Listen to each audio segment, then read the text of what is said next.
আশা করি সবাই ভালো আছেন। সুপ্রভাত।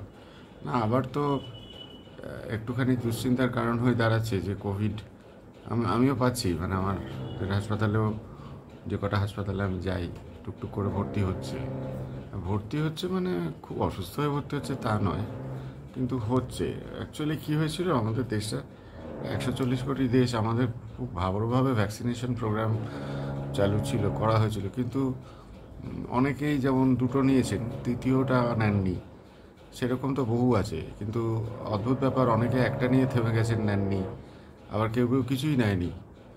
তো ওইটাই প্রবলেম। মানে যদি ভ্যাকসিনেটেড থাকেন তাহলে আশা করা যায় এই ভ্যাকসিনগুলো এমনভাবে তৈরি হয়েছিল যাতে ভাইরাসটা নেচার চেঞ্জ করলেও খুব বেশি মহামারী আকার ধারণ করবে বলে মনে হয় না। যদিও আমি এ বিষয়ে একদম রিসেন্ট কী চেঞ্জেস হয়েছে তার মলিকুলার লেভেলে সেগুলো সম্বন্ধে অবগত নই, পড়তে হবে।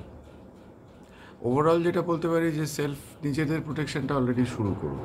পাবলিক, বিশেষ করে ধরুন যারা একটু ইমিউনিটি যাদের কম, যেরকম ধরুন খুব ছোট বাচ্চা বা বৃদ্ধা বা ডায়াবেটিক পেশেন্ট, বা যে পেশেন্টের কোনো না কোনো ইমিউনোসাপ্রেসেন্ট চলছে, সেটা ধরুন রিউমাটোলজিক্যাল কারণে হতে পারে, কিডনি ট্রান্সপ্লান্টের পেশেন্টদের হতে পারে, অথবা অ্যাকোয়ার্ড যাদের ইমিউনোডেফিসিয়েন্সি আছে, সেই রকম ধরনের ক্ষেত্রে একটু বেশি করে নিঃসন্দেহে প্রোটেক্টেড থাকা উচিত। আর যেটা আপনি করতে পারবেন না, সেই কে যেন বোধহয়, কার কথা ঠিক মনে পড়ছে না, সেই রাজাকে, মানে রাজা বলেছিলেন যে শহরটাকে চামড়া দিয়ে মুড়ে দাও, তো মন্ত্রী বলেছিলেন অত দরকার কি, শহরটাকে কেন, আপনার নিজের পাটা চামড়া দিয়ে মুড়ে দিন। তো সেই করে জুতো তৈরি হয়েছিল। তো তেমনি বলছি যে আশেপাশের জায়গায় তো অনেক কিছু আপনারা ধরছেন, ছুটছেন, তো তো কাজেই সবসময় একটা ইয়ে করুন, যে স্যানিটাইজার, যে কোনো একটা ভালো কোয়ালিটির স্যানিটাইজার বাড়িতে রাখবেন, বা গাড়িতে রাখবেন, বা আপনার কর্মক্ষেত্রে রাখবেন, এবং মোটামুটি ঘন্টায় একবার কি 2 ঘন্টায় একবার হলেও ভালো করে স্যানিটাইজার দিয়ে হাতটাকে পরিষ্কার করে মুছে নেবেন। তো এরকমভাবে করা, তারপরে আঙুলগুলো করা, তারপরে এই আঙুল এই আঙুল এই আঙুল এই আঙুল করা, এবং ফাইনালি বুড়ো আঙুলটাকে এরকম বুড়ো আঙুল টুইস্টিং একটা মুভমেন্ট, যাতে করে আপনার পুরো হাতের palmar aspect, dorsal aspect, nail beds, finger creases এইগুলো, এবং ফিঙ্গার ওয়েবস যেগুলো, এই প্রত্যেকটা জায়গা যেন ভালো করে মোছা যায়, up to the glove area. Glove মানে যতটা আমরা গ্লাভস পরি এই অবধি। তো এইটা ভালো করে অন্তত প্র্যাকটিস করুন। বাদবাকি আর এখন, হ্যাঁ, পাবলিক প্লেসে গেলে যদি ওই যে বললাম, যারা একটু ইমিউনোলজিক্যালি একটু সাপ্রেস, তারা একটু মাস্ক ইউজ করা শুরু করুন।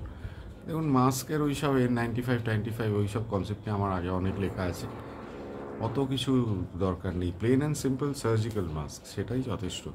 আর হ্যাঁ, অবশ্যই যদি বাড়িতে এই মুহূর্তে কোনো রুগী এরকম থাকে, বা কারোর যদি এরকম এফেক্টেড হয়ে থাকে যে মনে হচ্ছে সামান্য ফ্লু, তাহলে ওই সামান্য ফ্লুই হয়তো হচ্ছে, সত্যিই তাই হচ্ছে হয়তো, কিন্তু তার মধ্যে কিন্তু 2-1 জন কোভিড। তো যদি চান তাহলে সেক্ষেত্রে,